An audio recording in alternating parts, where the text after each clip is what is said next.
Hello everyone, my name is Joseph Adeshida from Total Dominion International Prayer Ministry in United Kingdom and in Nigeria. I greet everyone hearing the sound of my voice today.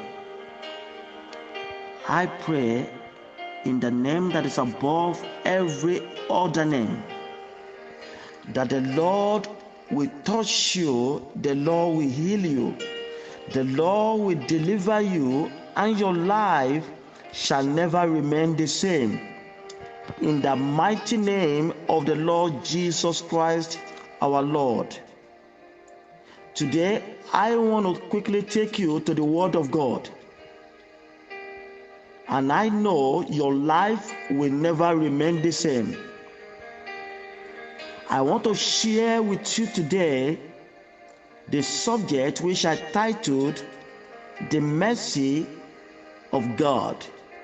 The Mercy of God. Brothers and sisters, the mercy of God is a weapon of every believer. The mercy of God is our shield and our protection for everyone who is able to catch the revelation of divine mercy of God. The Bible says in the book of Lamentation chapter 3 verse 22 to 23, it is of the Lord mercy that we are not consumed, because his compassion faileth not. There are some powers that want to destroy your life, that wants to consume you, but the word of God says it is because of the mercy of God that you are not consumed. Sicknesses wants to consume you. Diseases wants to consume you. Coronavirus wants to destroy your life. But God has not given you to coronavirus. He has not allowed coronavirus or any epidemic to destroy your life. Why? Because of his mercy. Today I declare over your life that the mercy of God will protect you. The mercy of God will protect your family. The mercy of God will protect your destiny. The mercy of God will protect your marriage. The mercy of God will protect your business. In the name of Jesus. In verse 23, the Bible says, they are new every morning. Great is thy faithfulness. The mercy of God, they are new every day. Great is the faithfulness of God. God is faithful towards his mercy towards you. And I declared over your life that the mercy of God will be upon your life, as it is written in the book of Romans chapter 9 verse 16. So then it is not of him that willeth, nor of him that runneth, but God that showeth mercy. Life is about race. There is a race set before us, and life is about battle. There is a battle that is going on right now. The battle of your mind. Life is a race.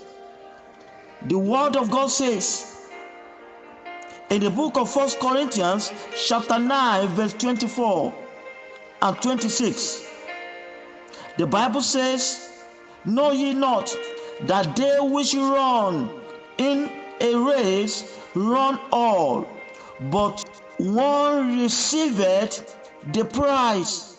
So run that ye may obtain. Do you hear that? The Bible says life is about race. As you are hearing me now, you are running the race of life, whether you know it or not. And the Bible also says, I therefore, in verse 26, I therefore run, not as uncertainly, so fight I, not as one that beateth the air. It's comparing the two together now. It's talking about the race and it's talking about the battle of life. The Bible says in the book of 1 Timothy chapter 6 verse 12, fight the good fight of faith, lay hold on eternal life, whereunto thou art also called, and hast professed a good profession before many witnesses. The Bible says to fight a good warfare. There is a warfare we need to fight. The warfare of faith, the battle of faith. Fight a good fight of faith. We are not allowed to fight every battle, but there is a battle set before you, the battle of faith, the fight of faith. And whether you like it or not, you are fighting that battle now. What is it that the enemy is telling you you cannot do? You need to hold on to the word of God and begin to confess the word of God concerning what God said you can do. That is a fight of faith. Enemies say that you are sick, but the word of God says, by his stripe you were healed. The Bible says in Zion, we shall not say we are sick. You have to begin to confess the word of God. The Bible says, hold on to eternal life. The word of eternal life is a fight. Ephesians chapter 6 verse 12. The Bible says, for we fight not against flesh and blood, but against principality, against power, against the rulers of darkness of this world, against spiritual wickedness in heavenly places. I'm trying to let you know that you are fighting, whether you know it or not.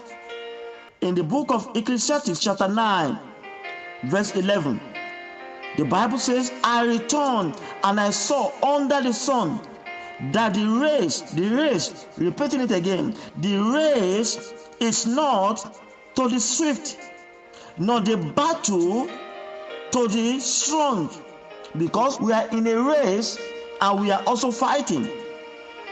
The Bible says, not the battle to the strong, nor the bread to the wise, nor the riches to men of understanding, nor favor to men of skills, but time and chance happen to them all.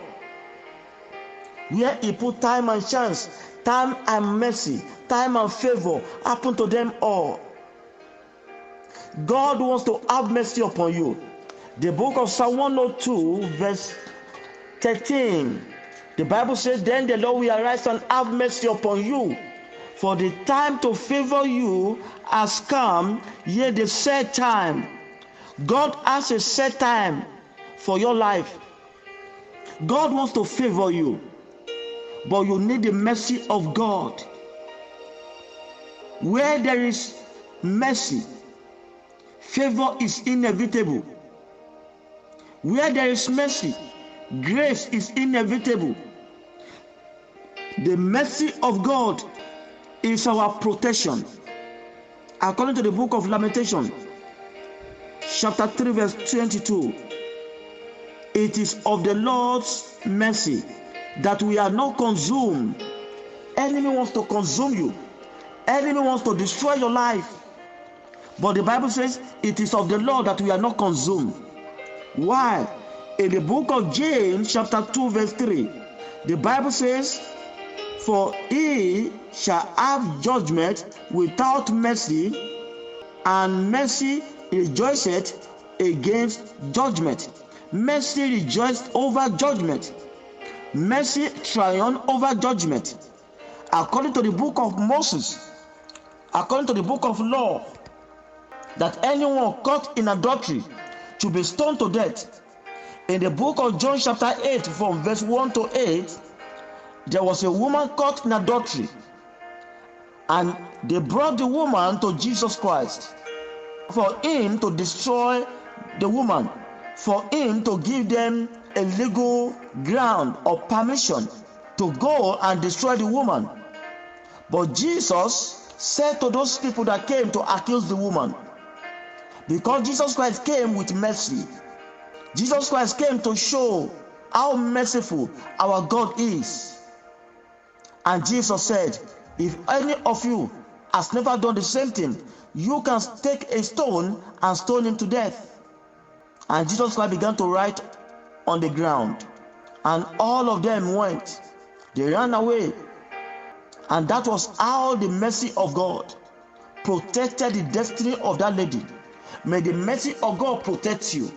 May the mercy of God defend you. I don't know who is accusing you right now. I declare, as a man of the living God, I command, in the name that is above every other name, you shall not be consumed in this year 2020, or whatever year you are listening to me, whatever day, whatever month you are listening to me. I declare you shall not be consumed in the name of Jesus. There was a man in the book of John chapter 5 verse 1 to 8. John chapter 5, there was a man at the pool of Bethsaida for 38 good years. But it was not a good year for that man, because that man was in that place because of his infirmity. This man had an infirmity for 38 years. An angel always come to this pool to stir the water for 38 years. But whenever the man is coming to enter into the pool, for it is said, whosoever that enter first shall be made whole of whatever sickness or diseases such a person has. But this man, he said to Jesus Christ, when the Lord asked him, will thou be made whole? The man said, I have no one to have mercy upon me, no one to lift me up, no one to set me free. But that day, instead of Jesus Christ to stay with him and wait for the angel to stir the water and pull him into that pool, Jesus Christ said, take your bed and walk. The mercy of God delivered him, and it was only him, according to the Bible, who received mercy among many who were at the pool for that day. I command the mercy of God upon you. You shall receive mercy. Among the multitude, you shall receive mercy. You shall receive mercy. The mercy of God shall locate you in the name of the Lord Jesus Christ. Man of God, what should I do to obtain the mercy of God? Number one, you need to give your life to Jesus Christ. Jesus is the way, the truth, and the life. No man cometh to the Father except by him. I would like you to give your life to the Lord Jesus Christ right now. When you give your life to the Lord Jesus Christ, you shall obtain mercy. And number two, the Bible says you must also show mercy to people so that you also can receive mercy. You need to have mercy on people around you. There are people that are weaker than yourself. Whatever fault they have mercy upon them. And number three, you must demand for mercy. Pray for mercy of God at all times, and the mercy of God will speak over your life. Can I pray with you right now? If you are hearing me, you want to give your life to Jesus Christ. Say, Lord Jesus, I give my life to you. In the name of the Lord Jesus Christ, I accept you as my Lord and Savior. I know I am a sinner, but today I come to you because I cannot save myself. Jesus, be my Lord, be my Savior. Write my name in the book of life. As from today, I will follow you to the rest of my life, because I believe you died for my sin. I believe you resurrected. I believe you are the Son of God and you are the coming King. In the name of the Lord Jesus, in Jesus' name, I prayed. Amen. If you have just prayed that prayer, I welcome you to the kingdom of God. I pray, may the Lord protect you. May the Lord fight your battle. I command the mercy of God upon your life, upon your destiny, in the name of the Lord Jesus Christ. Receive mercy concerning your sickness, concerning the disease, concerning the affliction in your body. Be healed right now. Receive mercy. Mercy for healing, mercy for deliverance, mercy for breakthrough, mercy to overcome all your battles, mercy to run the race of life, even to the very end. Receive mercy right now. In Jesus' mighty name. Amen. God bless you. Amen. Thank you for listening to the Word of God from the mouth of God's servants, Pastor Joseph Adeshida of Total Dominion International Prayer Ministry, UK. You are next in line for a miracle. God bless you.